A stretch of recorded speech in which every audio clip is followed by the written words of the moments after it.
房车上班的第78天，上班族在房车上午休是怎样的体验？今天感觉好像又有点热。到园区停车场了，排气扇打开通风，上班去了。午休时间到了，拿上车钥匙和外卖，回车上午休了。开启上班族快乐的午休时光。进门3部曲，先开灯，车钥匙挂起来，换一下拖鞋。现在车里是接近28度，稍微有点热，热了一点，开会儿空调吧。打开水泵洗手，喝口咖啡，准备吃饭了。今天中午还带了个水果，这个是软枣猕猴桃，不过它现在好硬啊，应该还没到季节呢。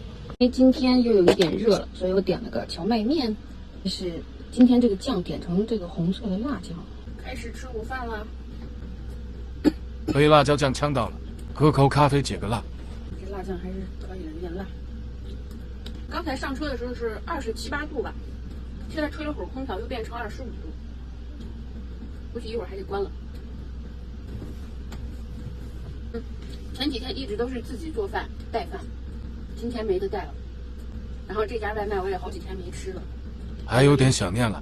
我是固定有几家喜欢吃的外卖，没得带我就点他们。其实，在房车上最省事、最方便的还就是吃外卖，你也不用自己热，也不用自己准备，然后还不用刷碗，就会有更多的时间午睡。不小心说出了心里话。软枣猕猴桃，挑个软的，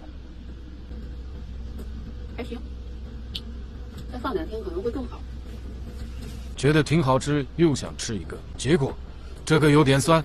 午睡之前把空调关了，吹得有点凉了。换个睡裤，准备午睡一会，开启上班族最难得的午睡时间。